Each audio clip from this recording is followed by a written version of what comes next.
Drops it down to McDavid, works it back in front.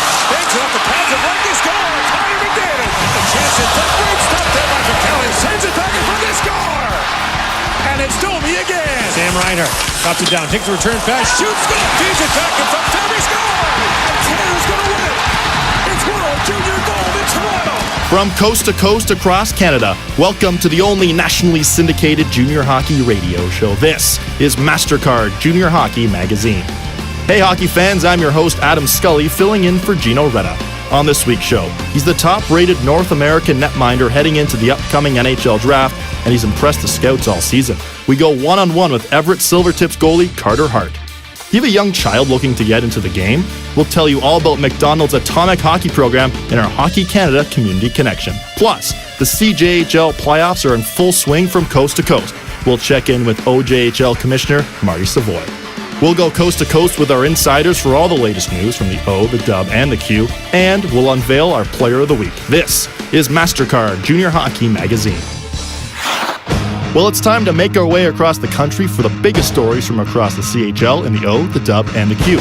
First up, it's Rick the Bear Weil from the WHL and our affiliate CHNL out in beautiful Kamloops, BC. And Bear, the Victoria Royals have been the toast of the WHL all season after showing up first overall in the Scotty Munro Trophy. The Royals beat Kelowna this week 7-4, Adam, to lock things up for the first time in franchise history, I should add. And they were full marks for their achievement. Victoria went into the season looking like a team that was going to be in the rebuilding mode, but the club shot out of the gate, winning 7 of its first 8. Hit a bit of a lull in the one-third part of the season. They played only 500 hockey from about mid-November to early January stretch of 22 games. But after the World Juniors and the return of Coach Dave Lowry and defenseman Joe Hicketts, Victoria went on a tear. They picked up points in 26 of 27 games, going 24-1-2. Those are championship-type numbers, Adam. Royals, I would think, would have Lowry in the running for Coach of the Year, Hicketts for top player honors, and 17-year-old Matthew Phillips in strong contention for Rookie of the Year honors, and maybe even Cameron Hope as a top executive. So they've had a really good season here. Thanks for joining us this week. We really appreciate it. Thanks, Adam. Take care. From Rick the Bear Weil and Kamloops, we move our way east to Toronto, Ontario, and our OHL insider, Ryan Kennedy from the Hockey News. And Ryan, a big week for the Sarnia Sting. They clinched their division for the first time since 2004, and it also gives them the number 2 seed throughout the playoffs, which is obviously a big deal. It really is, because that Western Conference, it's a little unbalanced this year, has been for a couple of years now, because you have London and Erie and Kitchener all on the other side. So with Sarnia getting that division and that number 2 seed, it makes their path a little bit easier from here on out, because they do not reseed as the playoffs go on. If 1 and 2 is always going to be 1 and 2. So for a team that has some pretty good young players like Jacob Chikrin, Jordan Cairo, even Pavel Zacha is not that old, it'll be nice for them to have that home ice advantage and to not have to face a pretty good team in the first round. Yeah, absolutely. Ryan, thanks again for joining us. We'll do it again next week. That's a good plan. Thanks so much. From Ryan Kennedy in Toronto, we continue our journey east to our next stop in Montreal. Our Q insider from RDS, Stéphane Leroux. And Stéphane, the season is ending this weekend, and Rouyn-Noranda finished on top of the standings. And a major reason for that was their home record. Yeah, well, you know that, Adam, it's pretty unbelievable. I really talk very often this season about the Rouyn-Noranda Husky. But when you look at their record at home, especially 30 wins, 2 losses, and 2 overtime losses, I mean, it's pretty unbelievable to go through a junior hockey season with 30 wins and 34 games at home. And that's one of the main reasons that they won the title. And they're going to be tough to beat at their rink because, it's a small ring. Reminds a lot of the old Boston Bruins ring when they were at the Garden. It's a little bit smaller than the usual rings. And it's pretty special and pretty unique to play there. And they have a big, strong team with big forwards, big defensemen. So they will have the ice advantage throughout the playoffs, and it's going to be tough to beat them on their home ice. So I'm anxious to see what's going to happen with them during the next couple of weeks. Stéphane, as always, great talking to you. We'll do it again next week. My pleasure, Adam. Bye-bye. And that does it for this week's Insiders Report. Up next, he leads all WHL goalies in games played and is second in shutouts. And he's the number 1 rated North American goalie heading into the upcoming NHL draft. We go one-on-one with Carter Hart of the Everett Silvertips next. You're listening to the 25th season of MasterCard Junior Hockey Magazine. Look, being a ref is stressful. I could really use a vacation. Come on, ref! Luckily, I can pay for a trip online with MasterPass by MasterCard. It's safe, secure, and really fast. Open your eyes! No long checkout forms means it's so quick, I can pay between plays. What are you, sleeping? No, I'm shopping! We're playing a hockey game! MasterPass by MasterCard, your shortcut to priceless. Register now at masterpass.ca. The OHL Cup showcases the top minor midget teams in Ontario and the United States. And for the first time, it's available to stream live on Fast Hockey from March 15th to the 21st. Fast Hockey lets you watch thousands of amateur hockey games, live or on demand. Plus, you can save your own clips or highlights. Go to fasthockey.com and subscribe to check out the OHL Cup and tons of other great hockey action.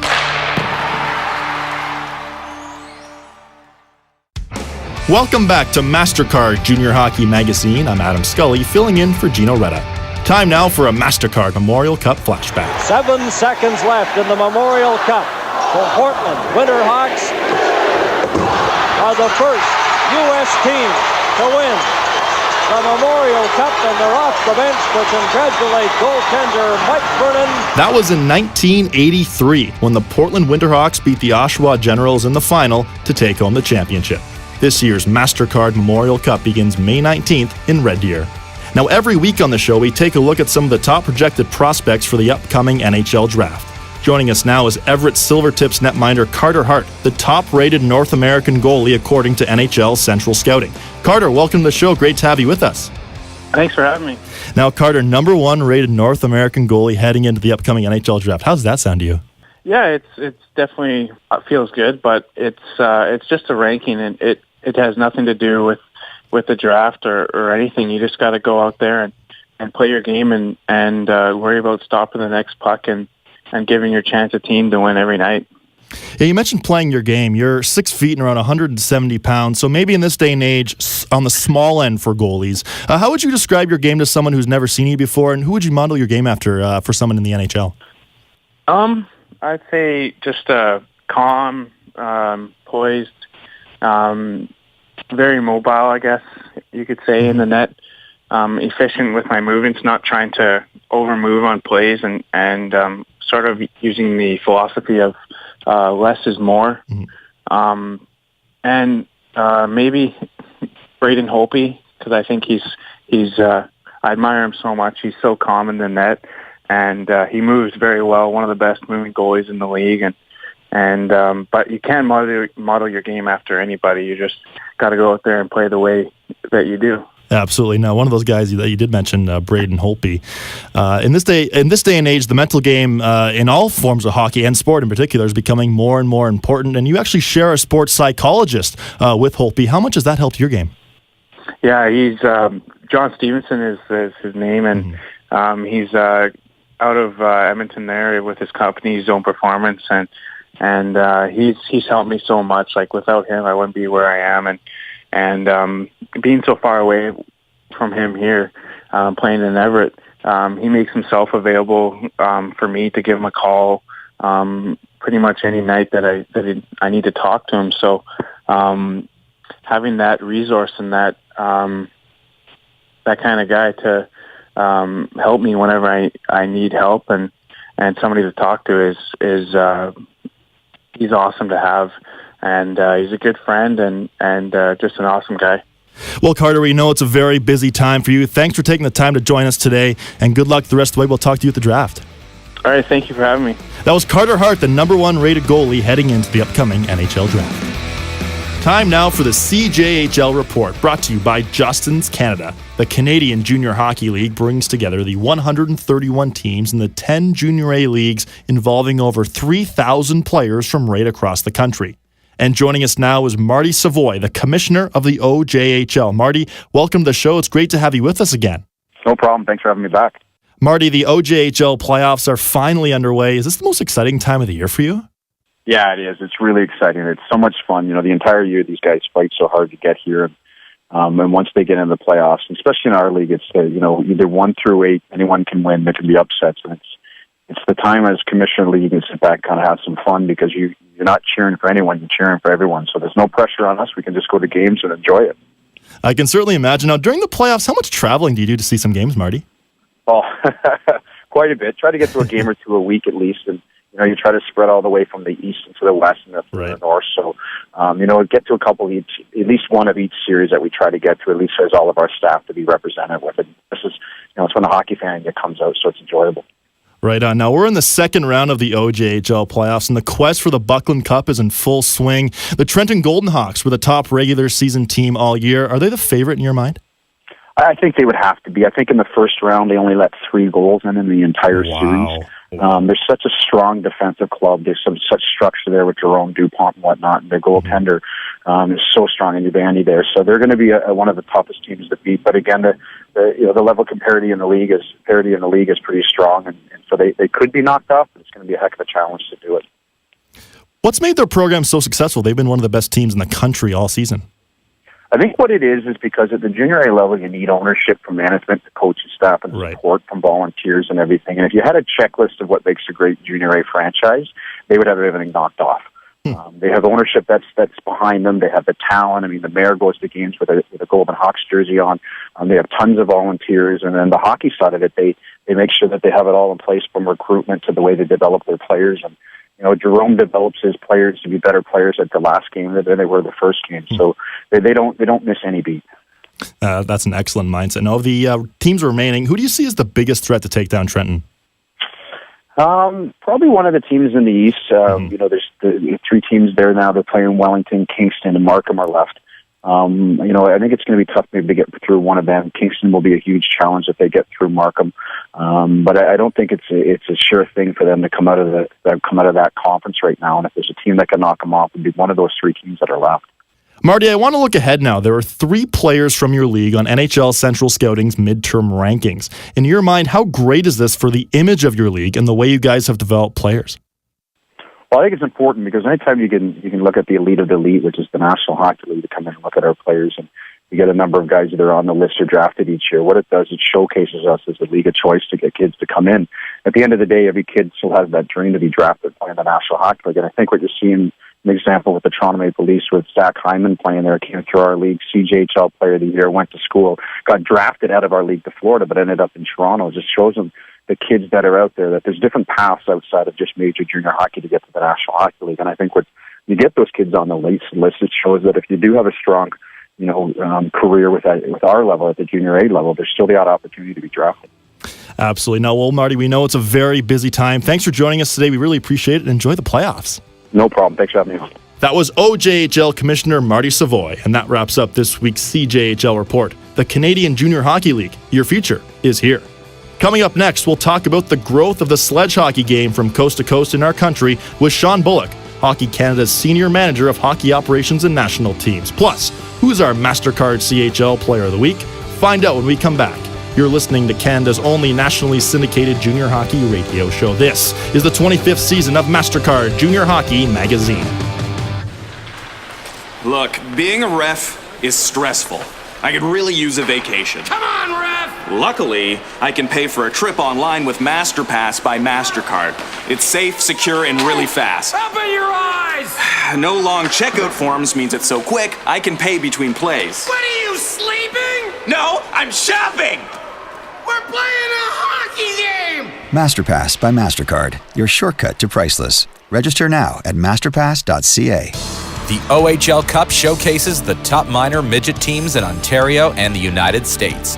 And for the first time, it's available to stream live on Fast Hockey from March 15th to the 21st.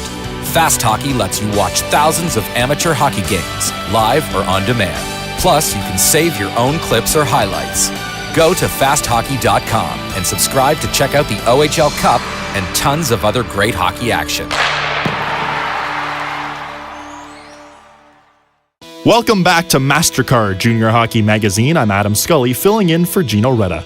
So what kind of hockey development programs are available for you, your son, your daughter, or your team? Or what about volunteer opportunities to contribute some of your own skills? We'll answer those questions on a weekly basis here in the Hockey Canada Community Connection. Coming up in just a few moments, we'll go one-on-one with Sean Bullock, Hockey Canada's Senior Manager of Hockey Operations and National Teams. But first, joining us now is McDonald's franchisee Mike Foreman. Mike, welcome to the show. It's great to have you with us. Thanks very much, Adam. Now, Mike, McDonald's and Hockey Canada have been in partnership for 25 years. From McDonald's perspective, how much does this relationship mean? Well, it's huge for us, Adam. And we're really proud of our relationship with Hockey Canada. You know, McDonald's believes in sports as a great way to encourage kids to stay healthy and active. They have to eat well, but they also have to be active and take part in sports. And with hockey being so huge across Canada, it's just a natural fit for us. Absolutely. Now, one program that we'd really like to talk about is the Atomic program. For those listeners who might not be aware of the program, give us an overview of it. Well, our hockey sponsorships across the country, different franchisees sponsor teams and communities in different ways over the years. But 5 years ago, we consolidated a lot of this, and we said, look, we can be very powerful together if we work together. So we developed the Atomic sponsorship program across Canada. And what that is basically is a way for us to sponsor, in most of Canada, the Atom level kids, which are the 9 and 10-year-olds, boys and girls. And then in Quebec, it's actually the Bantam kids, which are a couple years older. And it's evolved, in Whitby, in our area, we work with the Whitby Minor Hockey Association and the Whitby Girls Hockey Association, two fantastic groups with great volunteers making it happen. And this year, for example, we sponsored a total of 38 teams and 500 players. But across Canada, that's evolved now with the Atomic program to be 2,600 teams and over 50,000 players. So it's really worked out well. Now, Mike, the ambassadors for the program are players that hockey fans listening from coast to coast will definitely be familiar with: Tessa Panam, Drew Doughty, and Marc-Andre Fleury. How much have they meant to the program? Well, they've been great. I mean, certainly when you have stars like that, I know both my boys keep trying to put the puck through the net like Drew Doughty did, and they haven't quite succeeded yet. But it's been terrific, to have folks like that are involved, that are, tweeting about hockey and about the program and letting their fans know, that support us in our different charities with Ronald McDonald House Charities and the houses.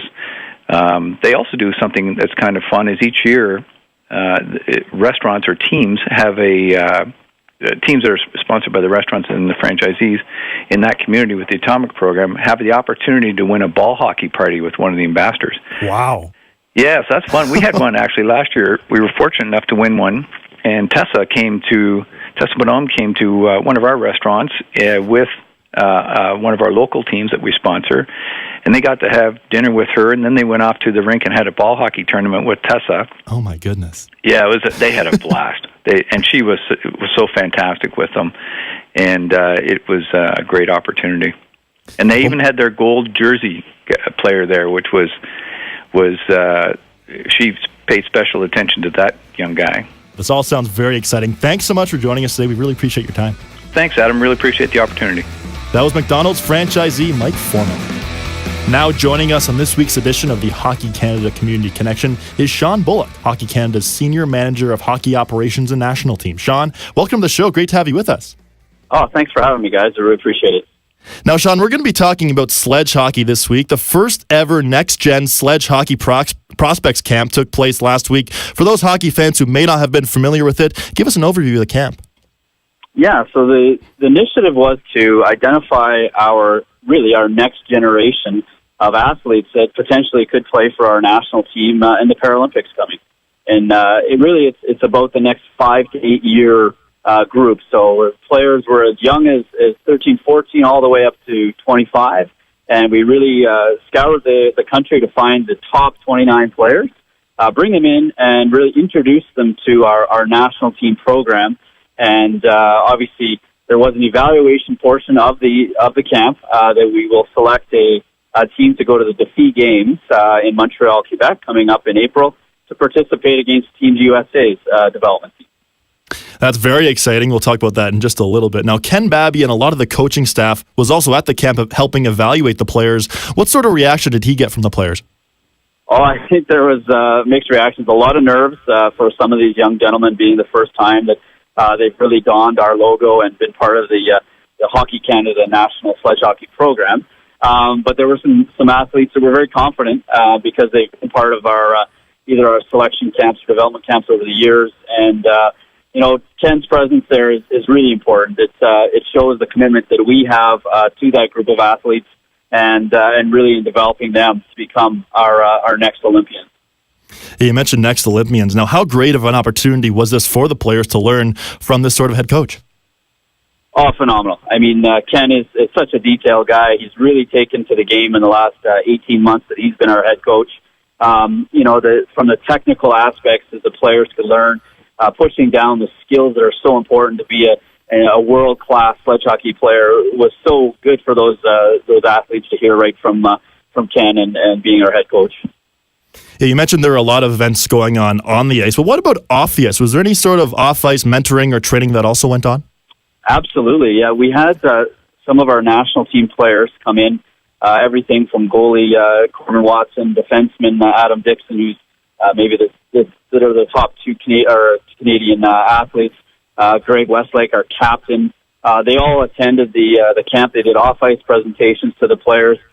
Ken did some off-ice presentations on the Canadian way and becoming a world-class sledge hockey player. So there was a lot of off-ice components, everything from nutrition, hydration, to skill development. All of those things were covered, in a classroom setting with the athletes as well. Well, Sean, I think it's safe to say that it's certainly a great time for sledge hockey in this country. Thanks so much for joining us today. We really appreciate it. No problem. Thanks for having us, guys. Appreciate it. That was Sean Bullock, Hockey Canada's Senior Manager of Hockey Operations and National Teams. For more information on any events involving Hockey Canada or how you can get involved as a volunteer, log on to hockeycanada.ca. Time now for our MasterCard Junior Hockey Magazine Player of the Week. And this week's winner is Andrew Mangiapane of the Barrie Colts, who scored 4 goals and 7 assists in just 3 games this week. This season of MasterCard Junior Hockey Magazine is brought to you by MasterCard, proud sponsor of the MasterCard Memorial Cup. Greatness starts here. You can follow us on Twitter at Junior Hockey Mag and like us on Facebook at Junior Hockey Magazine. Colin Campbell is our executive producer and Adam Karch is our producer. Until next week, Canada, I'm Adam Scully saying so long, hockey fans, and thanks for joining us on this, the 25th season of MasterCard Junior Hockey Magazine.